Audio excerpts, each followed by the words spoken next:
Good day, everyone. Today we will be having BSEE 25 Language Programs and Policies in Multilingual Society. And now down to our Lesson 5 Multilingualism in the Philippines. This is in line with our Lesson 4, like what I've said.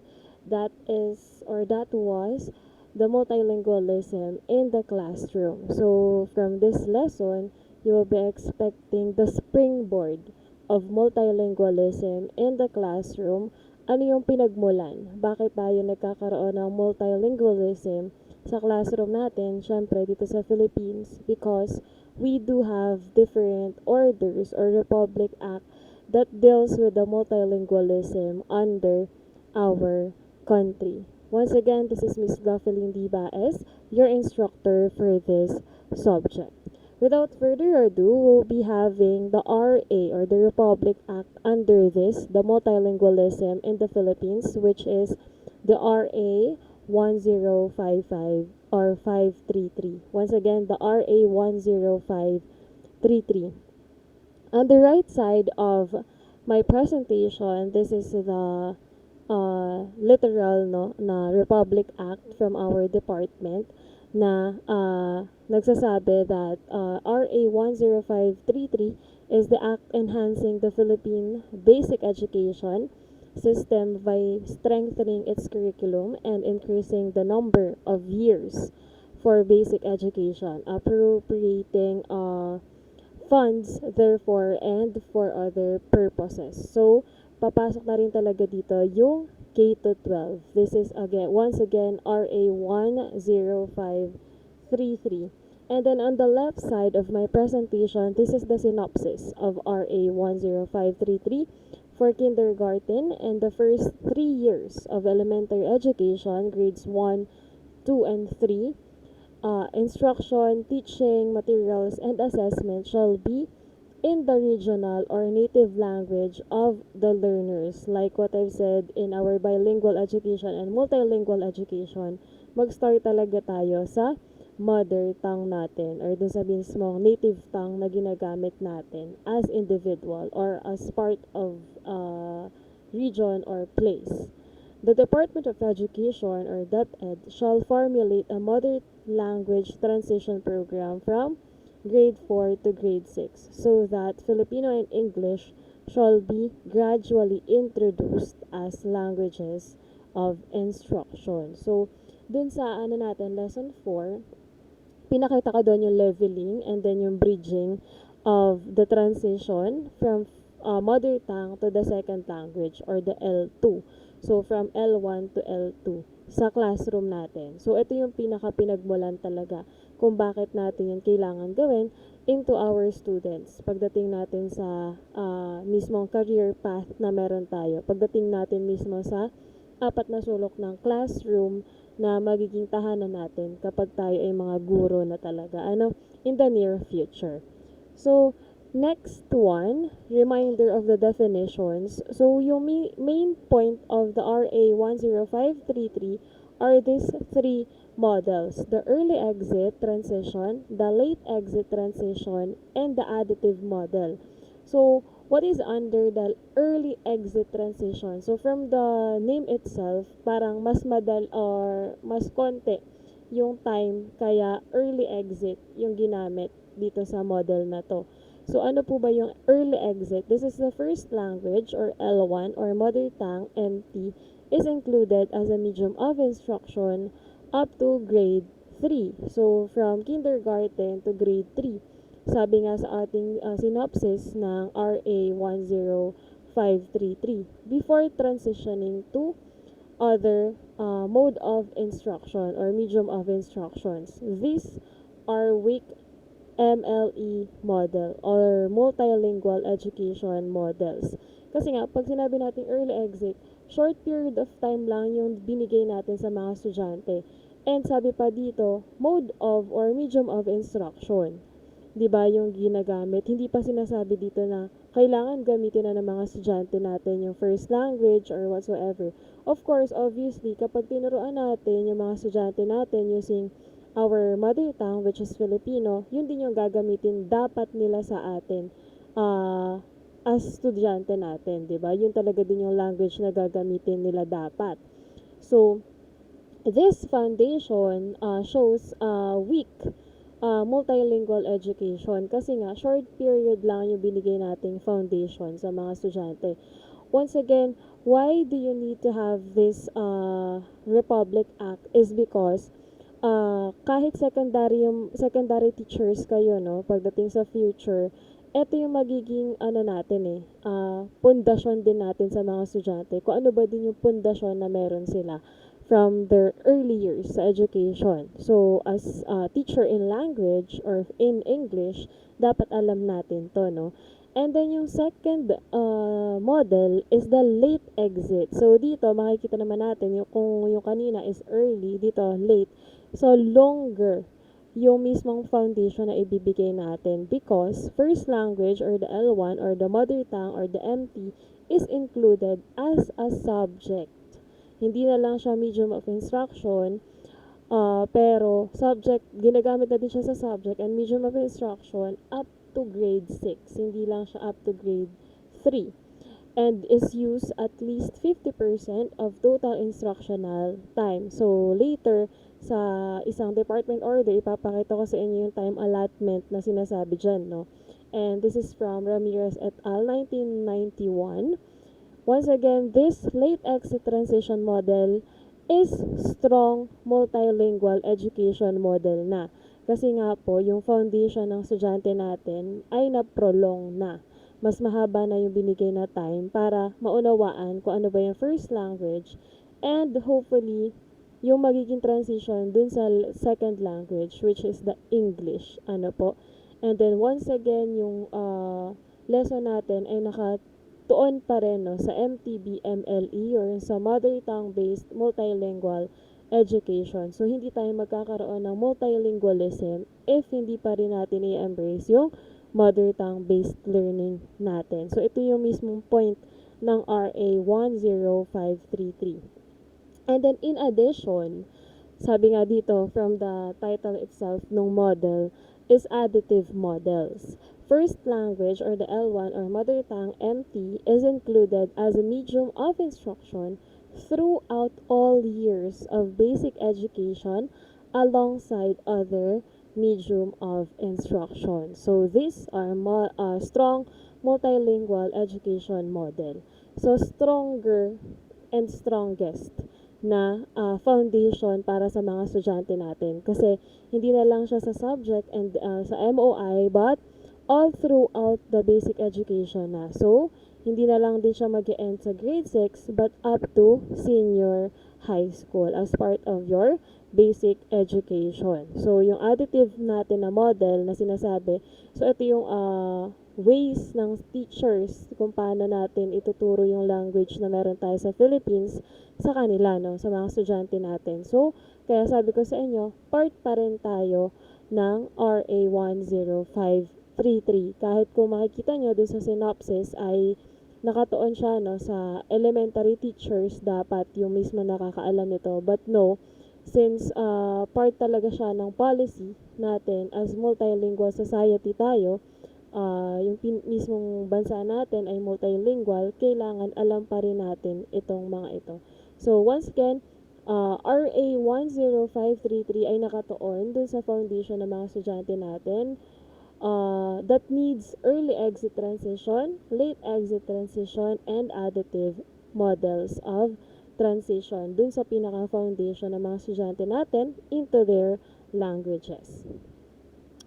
So, what model does RA 10533 call for? Ano ba talaga, no, yung mismong RA 10533? Kasi kung titignan natin mismo yung Republic Act, so mahaba yung mismong title niya. Pero kung sasabihin naman natin na mother tongue or mother language transition from grade 4 to grade 6 is quite vague. Sobrang sobrang ikli or hindi niya ma-define ng maayos yung RA 10533 natin. So notably or specifically regarding this transition, the law states that English and Filipino will be gradually introduced as languages. So, pag sinabi nating gradually introduced, hindi nga po abrupt. So, mawawalang bahala yung leveling or yung bridging ng transition dun sa lesson 4 natin kung sasabihin ko na abrupt yung pagtuturo ng languages sa ating mga estudyante. So, kailangan gradual siya, unti-unti. May steps tayong susundin sa pagbibigay ng lengguwahe sa mga estudyante natin. And so yun, gradually introduced as languages of instruction until such time when these two languages become the primary languages of instruction at the secondary level. Since grade 4 to 6 is still elementary level, this means that English and Filipino are not yet considered primary languages of instruction or languages of instruction or LOI during this period, implying that some or most of subjects should still use mother tongue as LOI or language of instruction. Secondly, we can also infer that the number of mother tongue based subjects would gradually decrease during this period. So, dito din no sa ating RA 10533 pinapakita din yung pagbabawas ng subjects na kailangan na mother tongue yung gagamitin. So, from our elementary to senior high school, kung mapapansin nyo, no, paunti ng paunti yung subjects na gumagamit ng Filipino as a language of instruction.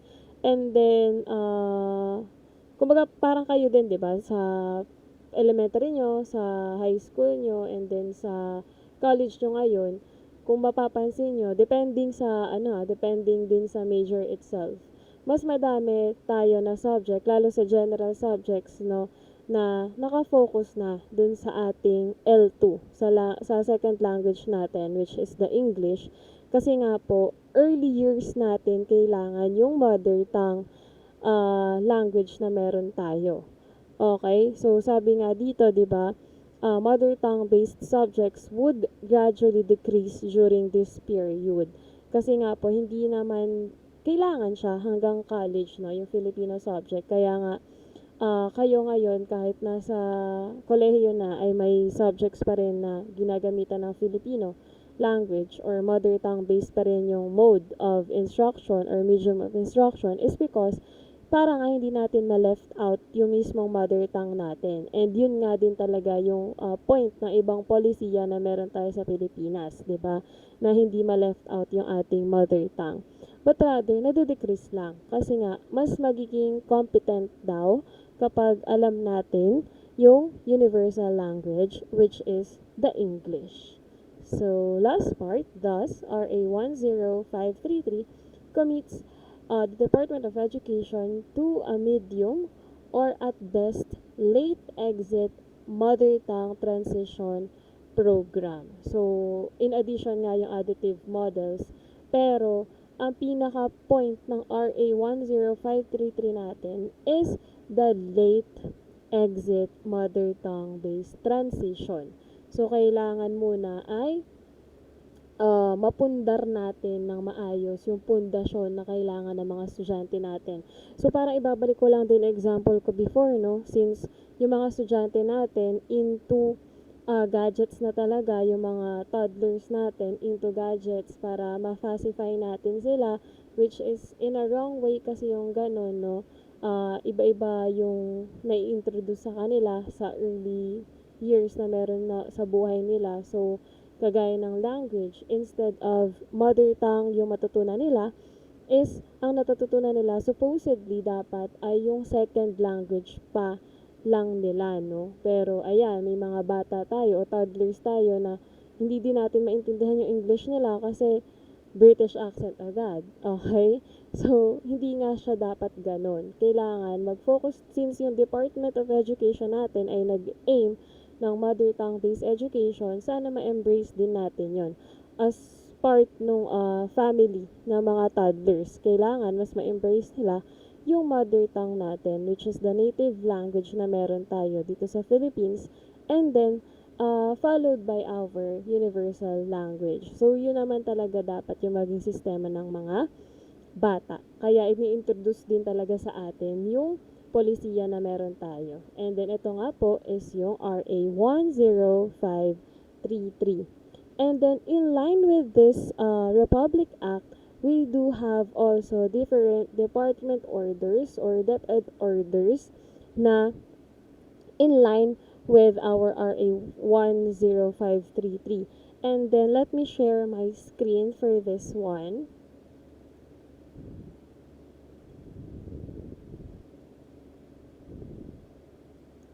Because I'll be using the link from the internet. Kasi nga po, this is, or these two are from our Department of Education. So, hindi ko na din siya i-rephrase or hindi ko na siya idadagdag bawas kasi nga ito yung mismong nasa department order natin. This is Department Order 31, Series of 2012. And then, yung pangalawa is Department Order 31 pa rin siya, but Series of 2013. What is the difference between the two?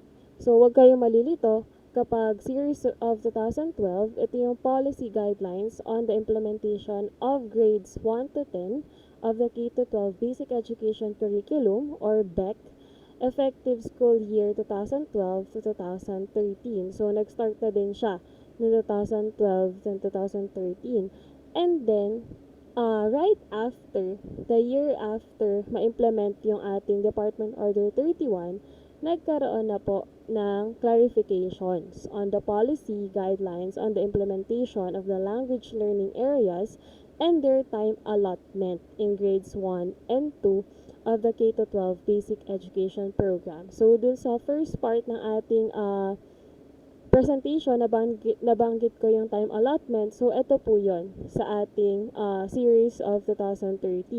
Makikita. Pero, dito po muna tayo sa series of 2012. Sa Department Order series of 2012. So, ano po ba yung naka-align na polisiya na meron tayo? Since multilingual society nga ang Philippines, una sa lahat, effective school year 2012-2013, the K-12 Basic Education Curriculum or BEC shall be implemented starting with the rollout of grades 1 and 7 in all public elementary and secondary schools. Private schools are enjoined to do the same. They may further enhance the curriculum to suit their school vision and mission. So dito, as you can see, no, yung Philippines, yung country natin, talagang nag-full-blown na yung K-12, if I'm not mistaken, school year 2015 and 2016. Kasi doon na talaga may grades 11 and 12, di ba? And then, as pioneer teacher ng senior high school, kumbaga parang na-embrace ko kung ano ba yung meron dito sa department order na ito, which is 31, series of 2012. Tapos, yun, nasa private school ako that time. And that time, as share ko, no, as I may share, talagang in-enhance yung curriculum ng DepEd into the vision and mission. So, ganun din. Siguro, ano na lang din, introduction for you, since requirements sa public, yung experience natin ng pagtuturo.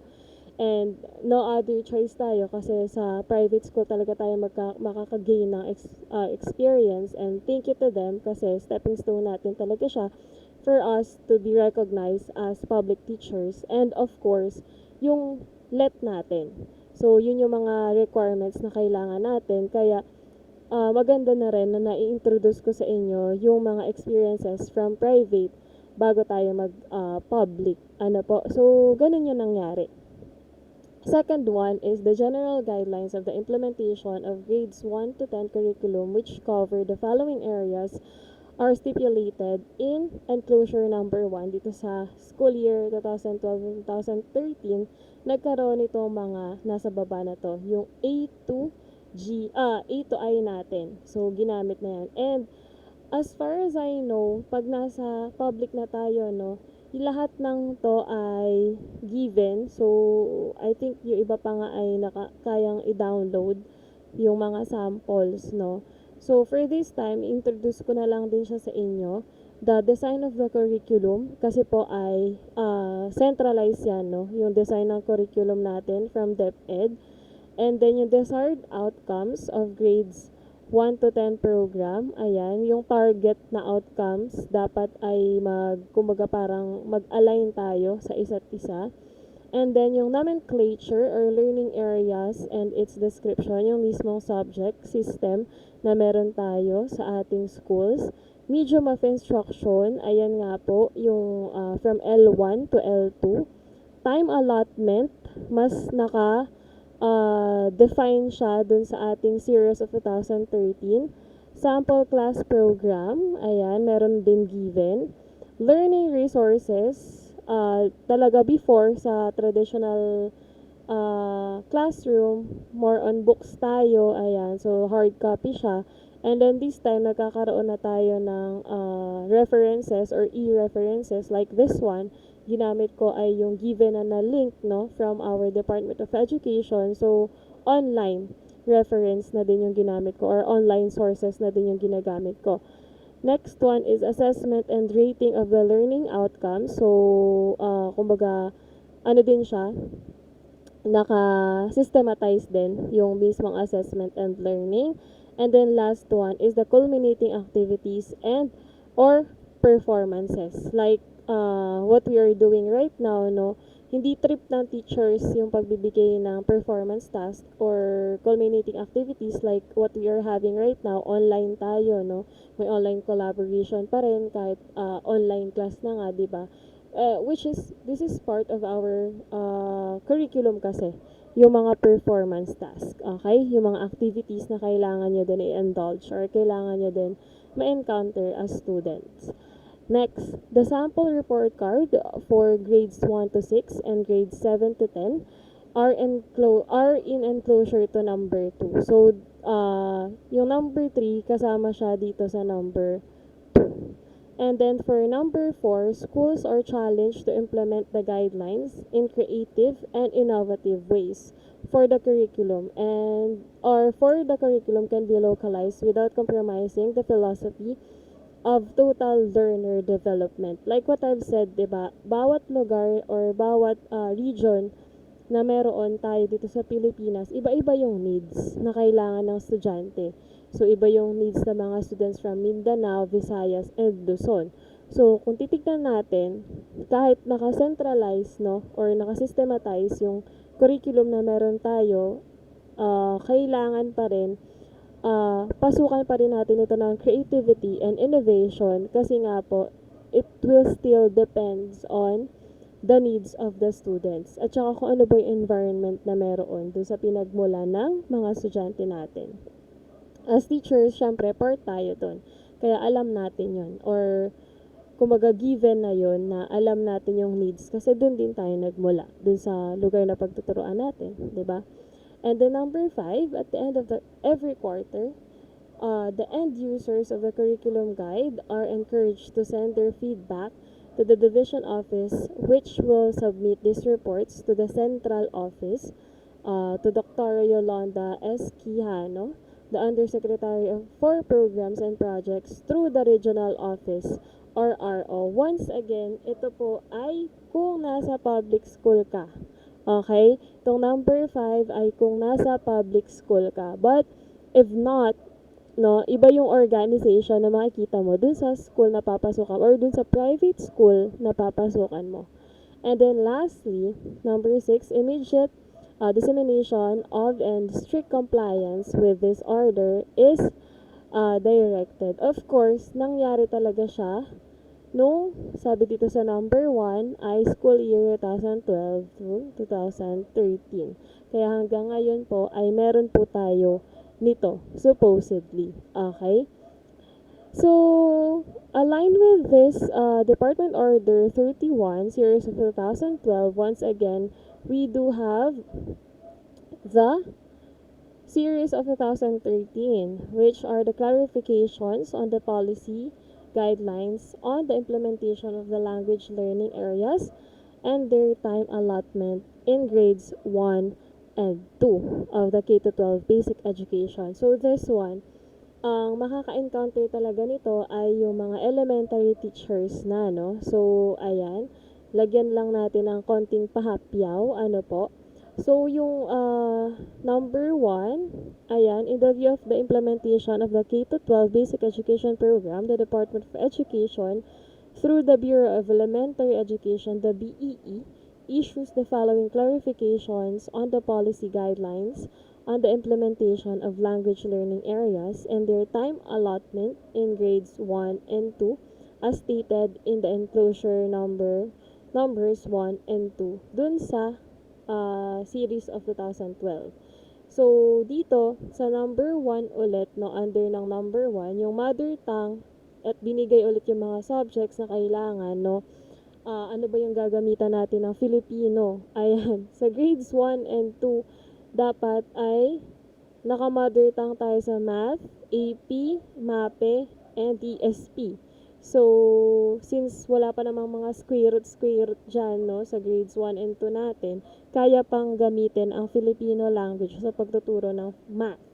O, dagdagan ng isa. So, depende pa rin talaga sa teacher. Ayan. And then yung number 2, mother tongue is taught as a separate learning area in grades 1 and 2. So, kung makikita nyo, dito sa nomenclature or learning area, may subject na mother tongue, kahiwalay pa sa subject na Filipino.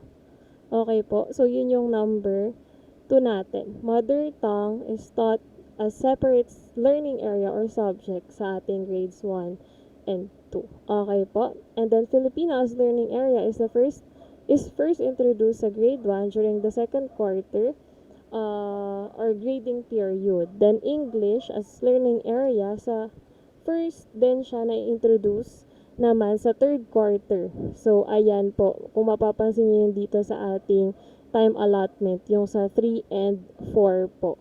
Ayan. Again, elementary teachers po yung gagawa nito, no? And then, kung tayo, mapupunta tayo sa mga schools na kahit secondary teacher ay napupunta sa elementary, no? Ayan po, at least na-introduce na rin sa inyo ito.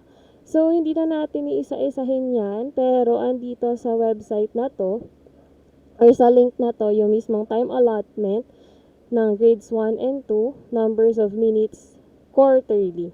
Ito yung sa grade 1, first, second, third, fourth, and then sa grade 2, first, second, third, and fourth.